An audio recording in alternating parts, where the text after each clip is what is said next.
बहुत स्वागत है आपका जेके 24/7 न्यूज में। वक्त हो चला है इस वक्त की तमाम 100 बड़ी खबरों का सुपरफास्ट अंदाज में। देश में कोरोना के आंकड़े एक बार फिर बढ़ गए हैं। देश में कोरोना के कुल 3,48,000 नए मामले सामने आए। वहीं कोरोना से मौत का आंकड़ा भी लगातार बढ़ता जा रहा है। देश में एक दिन में पहली बार कोरोना से 4,000 से ज्यादा मरीजों की मौत हुई। आईसीएमआर के मुताबिक भारत में कल तक कोरोना वायरस के लिए कुल 30 करोड़ 75 लाख से ज्यादा सैंपल टेस्ट किए जा चुके हैं। वैक्सीन की कमी के बीच दिल्ली सरकार ने बड़ा कदम उठाने की घोषणा की है। उप मुख्यमंत्री मनीष सिसोदिया ने कहा कि दिल्ली सरकार कोरोना वायरस टीके की खरीद के लिए ग्लोबल टेंडर जारी करेगी। उप मुख्यमंत्री मनीष सिसोदिया ने आरोप लगाया कि केंद्र सरकार राज्य सरकारों को टीका खरीद के लिए ग्लोबल टेंडर जारी करने को मजबूर कर रही है। उप मुख्यमंत्री ने केंद्र से मांग की है कि वह पोलियो उन्मूलन अभियान की तरह ही देशव्यापी कोविड टीकाकरण की शुरुआत करें। दिल्ली के सीएम केजरीवाल ने कहा कि देश में टीकों की कमी है और युद्ध स्तर पर टीके का निर्माण बढ़ाने की जरूरत है। अगले कुछ महीनों में सभी को टीकाकरण लगाया जाने की तैयारी है। आम आदमी पार्टी के नेता ने केंद्र से आग्रह किया है कि कोवैक्सीन और कोविशील्ड के भंडार को पूरा किया जाए, वरना हमारे पास टीकाकरण अभियान रोकने के अलावा कोई विकल्प नहीं होगा। दिल्ली में पिछले 24 घंटे में कोरोना के 12,481 नए मामले सामने आए। इस दौरान 13,583 लोग डिस्चार्ज हुए और 347 लोगों की मौत हुई।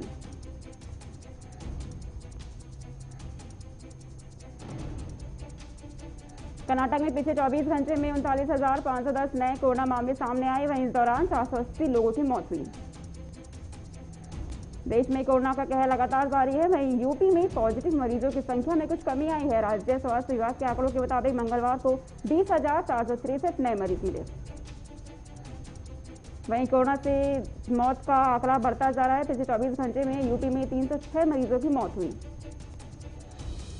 यूपी में पंचायत चुनाव के दौरान ड्यूटी दे रहे टीचरों की संक्रमण से मौत के मामले में इलाहाबाद हाईकोर्ट ने योगी सरकार को स्पष्ट निर्देश दिया है कि इनके परिवार के लिए कम से कम 1 करोड़ रुपए का मुआवजा होना चाहिए।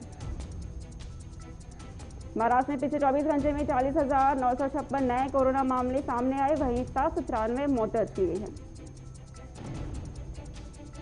छत्तीसगढ़ के बाद अब मध्य प्रदेश में भी शराब की होम डिलीवरी जल्द ही शुरू हो सकती है। मध्य प्रदेश के आबकारी विभाग ने शराब की होम डिलीवरी का प्रस्ताव कैबिनेट में भेज दिया है। आंध्र प्रदेश के मुख्यमंत्री जगन मोहन रेड्डी वैक्सीन के ग्लोबल चैलेंजर को लेकर विचार कर रहे हैं। इस संबंध में उन्होंने अधिकारियों को निर्देश भी दिया है।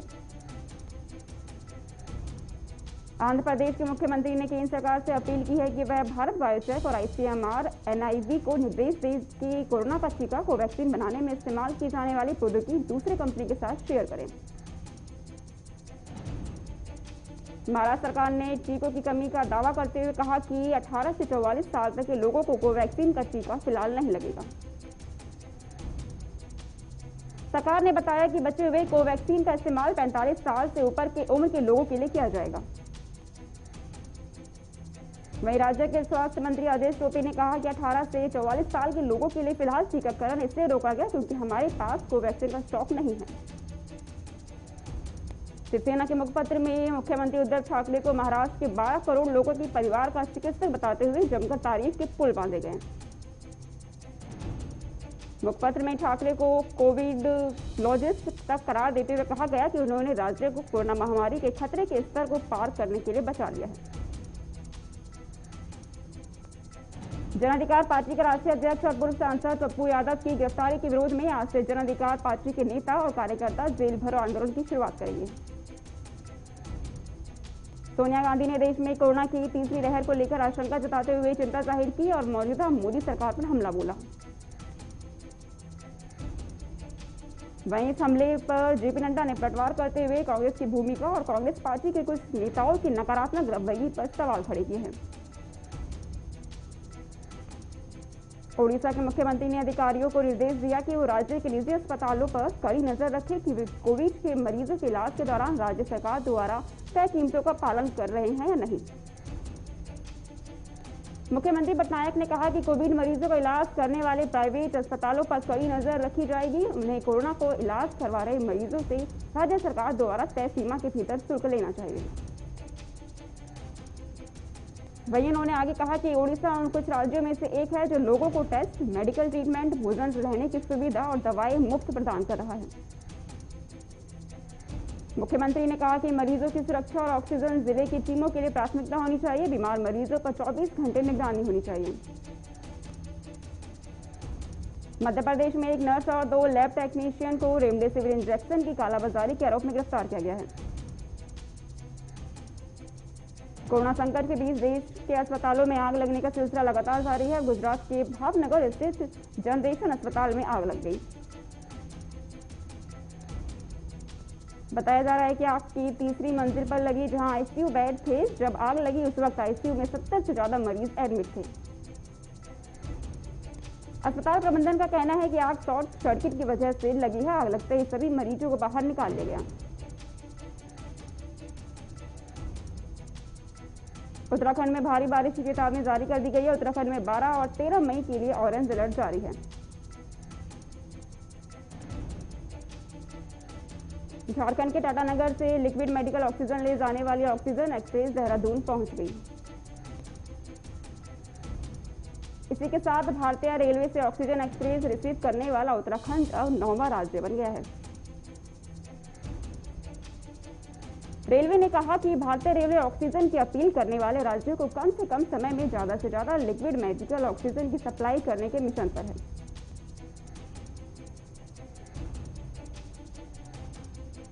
केंद्र सरकार ने सुप्रीम कोर्ट के समक्ष वैक्सीन वितरण का फॉर्मूला शेयर किया है। इसके तहत राज्य सरकारों को 18 से 44 आयु वर्ग की आबादी के लिए मई में केवल 2 करोड़ खुराक दी जाएगी।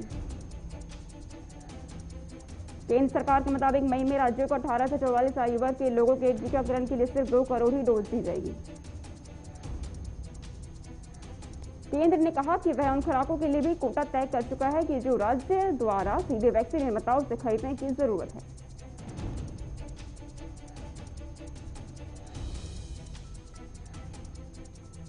चंडीगढ़ में बीजेपी के प्रदेश पदाधिकारियों की बैठक का पहला चरण खत्म हुआ। आपको बता दें, बैठक में ऑक्सीजन की कमी और दवाओं की किल्लत पर समीक्षा की गई।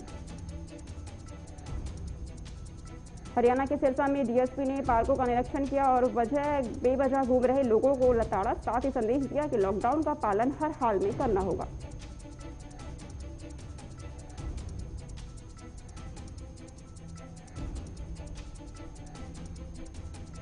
हरियाणा के सिरसा में कैबिनेट मंत्री ने प्राइवेट अस्पतालों का निरीक्षण किया और इसी दौरान अस्पतालों में एक मरीज के परिजनों ने अस्पताल प्रशासन पर महिला की मौत के आरोप लगाए।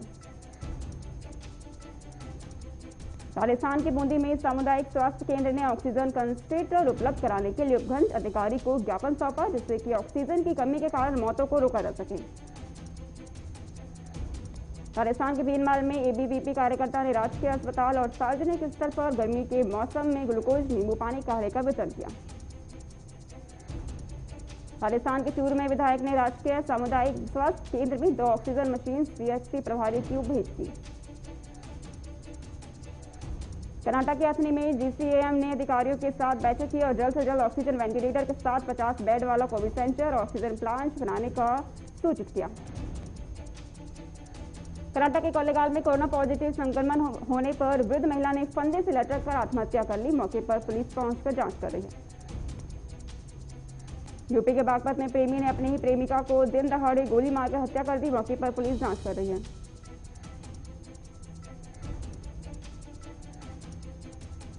यूपी के मुजफ्फरनगर में पुलिस ने सघन वाहन चेकिंग अभियान चलाया। इस चेकिंग अभियान में वाहन चालकों से रोककर बिना वजह सड़कों पर घूमने का कारण पूछा और चालान काटे।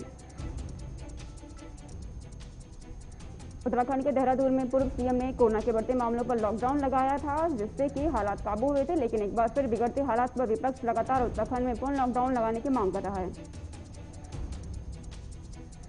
हरियाणा के पानीपत में पुलिस को बिना फेस मास्क और बेवजह घूम रहे लोगों के खिलाफ कड़ी कार्रवाई कर चालान काटे। यूपी के कानपुर में शराब ठेका खुलने के बाद लोगों की भीड़ लग गई, जहां पर पुलिस के 2 कांस्टेबल लोगों को सख्ती के साथ सोशल डिस्टेंसिंग का पालन करा रहे हैं। यूपी के अमेठी में डॉक्टर पर 5000 रेमडेसिविर इंजेक्शन बेचने का वीडियो वायरल हुआ है, जिसके बाद सीएमओ ने आरोपी डॉक्टर पर कार्रवाई की।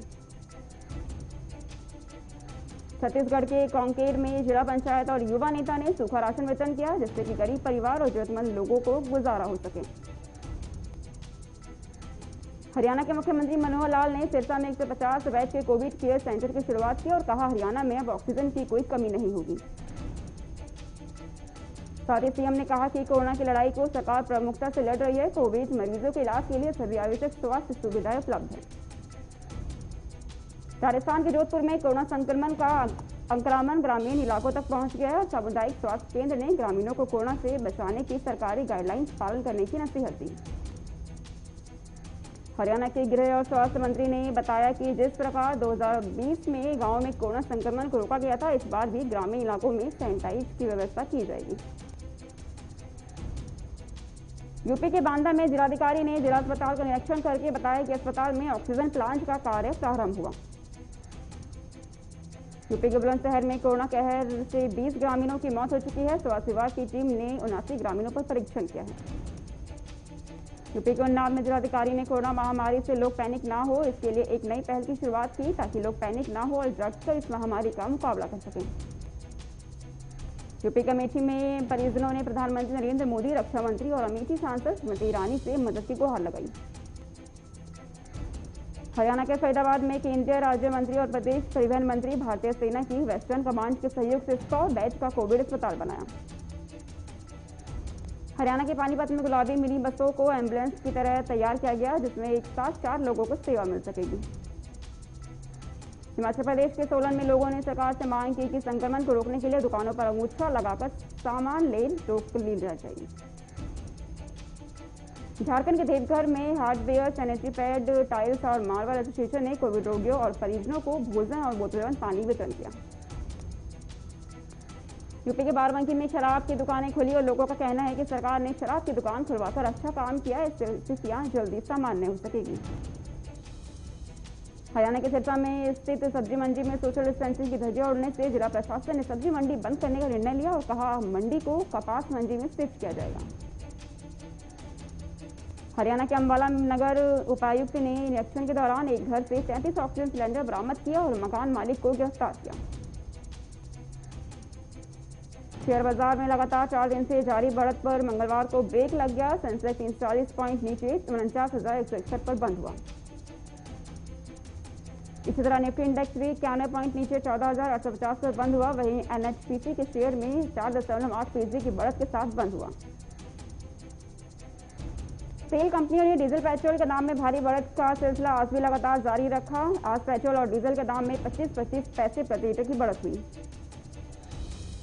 इस बढ़त के साथ ही दिल्ली में पेट्रोल 92.05 रुपये और डीजल 80.61 रुपये लीटर हो गया है। चीन के लोन ऐप कंपनियां और उनके भारतीय सहयोगियों पर प्रवर्तन निदेशालय यानी ईडी ने सख्त कार्रवाई की है। ईडी ने पीएमएलए 2002 के तहत प्रोविजन अटैचमेंट ऑर्डर जारी करते हुए 7 कंपनियों के बैंक अकाउंट्स और पेमेंट गेटवे के 76.67 करोड़ रुपए जब्त किए। एजेंसी ने यह कदम बेंगलुरु सीआईडी द्वारा दर्ज एफआईआर के बाद उठाया। इसमें कई ग्राहकों ने आरोप लगाया था कि लोग कंपनी के रिकवरी एजेंट्स उन्हें परेशान कर रहे हैं। रुचि सोया इंडस्ट्रीज अब पतंजलि के बिस्कुट बिजनेस को खरीदेगी। Patanjali natural biscuit private limited को 67.02 करोड़ रुपए में खरीदेगी। टाटा मोटर्स ने अपने पैसेंजर व्हीकल के ग्राहकों को राहत दी है। कंपनी ने अब वारंटी और फ्री सर्विस के समय को बढ़ाकर 30 जून तक बढ़ा दिया है। फ्लिपकार्ट देश में कई शहरों में अपनी ग्रोसरी सेंटर की क्षमता बढ़ाने पर फोकस कर रही है। कंपनी 8 लाख वर्ग फुट तक इसकी क्षमता बढ़ाएगी। दुनिया में कोरोना के अब तक 16.03 करोड़ से ज्यादा लोग कोरोना वायरस से संक्रमित हो चुके हैं। इनमें से 33.31 लाख से ज्यादा लोगों की मौत हो गई है, जबकि 13.90 करोड़ लोगों ने कोरोना को मात भी दी है। फिलहाल 1.89 करोड़ लोगों को जो कोरोना महामारी से जूझ रहे हैं उनका इलाज चल रहा है। पिछले 24 घंटे में दुनिया में 7,10,122 लोगों में कोरोना की पुष्टि हुई है। इस दौरान 13,744 लोगों की मौत हुई।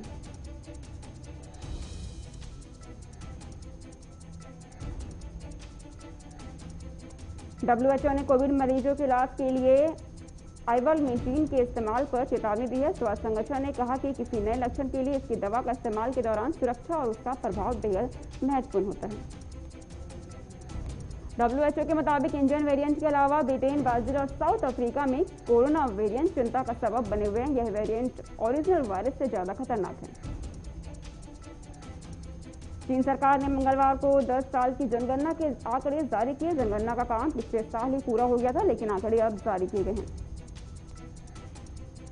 इन आंकड़ों के हिसाब से देखें तो 2011 से 2020 के बीच चीन की जनसंख्या वृद्धि दर 5.38% रही। 2010 में यह 5.84% थी। न्यूयॉर्क में कोरोना से मरने वाले 750 लोगों की लाश रेफ्रिजरेटर ट्रक में रखी हुई है। 1 साल पहले इन्हें अस्थायी मुर्दाघर के तौर पर स्थापित किया गया था, लेकिन अभी तक इन्हें दफनाया नहीं गया। 7 साल बाद इजराइल पर बड़ा हमला हुआ है, जिसमें फिलिस्तीन ने 300 रॉकेट दागे। इस दौरान भारतीय महिला समेत 3 लोगों की मौत हो गई। अमेरिका में 12 से 15 साल उम्र के बच्चों के कोरोना टीकाकरण पर राह खुल गई है। अमेरिका के खाद्य और औषधि प्रशासन ने फाइजर बायोनेटेक की वैक्सीन के आपात इस्तेमाल को मंजूरी दे दी है।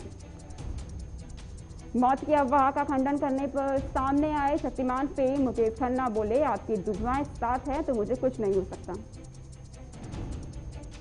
कोरोना महामारी से निपटने के लिए अमिताभ ने 15 करोड़ का योगदान दिया। साथ ही कोरोना के चलते अनाथ हुए 2 बच्चों की जिम्मेदारी भी ली है। सोनू सूद ने पहले चीन की मदद से भारत तक ऑक्सीजन कंटेनर्स मंगाए और अब उन्हें देशवासियों को मदद करने के लिए फ्रांस से भी ऑक्सीजन प्लांट मंगवाए हैं। टीवी के चर्चित शो कौन बनेगा करोड़पति का 13वां सीजन चर्चा में है। सोमवार से अमिताभ बच्चन के शो के लिए रजिस्ट्रेशन की प्रक्रिया शुरू हो गई है। कोरोना से जंग में अनुपम खेर ने मेडिकल सप्लाई में मदद करने की पहल शुरू की और मेडिकल की पहली खेप यूएस से आई है। स्मृति मंधाना टीका लगवाने वाली पहली महिला खिलाड़ी बनी। बुमराह समेत 4 और प्लेयर्स भी कोरोना वैक्सीन की पहली खुराक लगा चुके हैं। विराट और अनुष्का के कैंपेन ने 5 दिन में 5 करोड़ से ज्यादा की रकम जुटाई। अगले 2 दिन में 1.78 करोड़ रुपए जुटाने का टारगेट। चीन का एक अनियंत्रित रॉकेट लॉन्ग मार्च बी का मलबा रविवार को मालदीव के पास हिंद महासागर में गिरा। इससे मालदीव में क्वारंटाइन ऑस्ट्रेलियाई क्रिकेटर डेविड वार्नर दहशत में आ गए। जिस तरह से एनसीसी ने बांस के बने बल्ले इस्तेमाल करने का सुझाव खारिज कर दिया। उन्होंने कहा कि ये मौजूदा नियमों के तहत अवैध है, लेकिन शोधकर्ताओं ने पाया था कि बांस में बने बल्ले मजबूत होते हैं। बीसीसीआई ने श्रीलंका दौरे पर दूसरी टीम भेजने का फैसला लिया है। दूसरी टीम श्रीलंका के खिलाफ 3 वनडे और 3 T20 खेलेगी। इस टीम में शिखर धवन, पृथ्वी शॉ, मनीष पांडे, हार्दिक पांड्या, सूर्य कुमार यादव, ईशान किशन जैसे खिलाड़ी शामिल किए जा सकते हैं।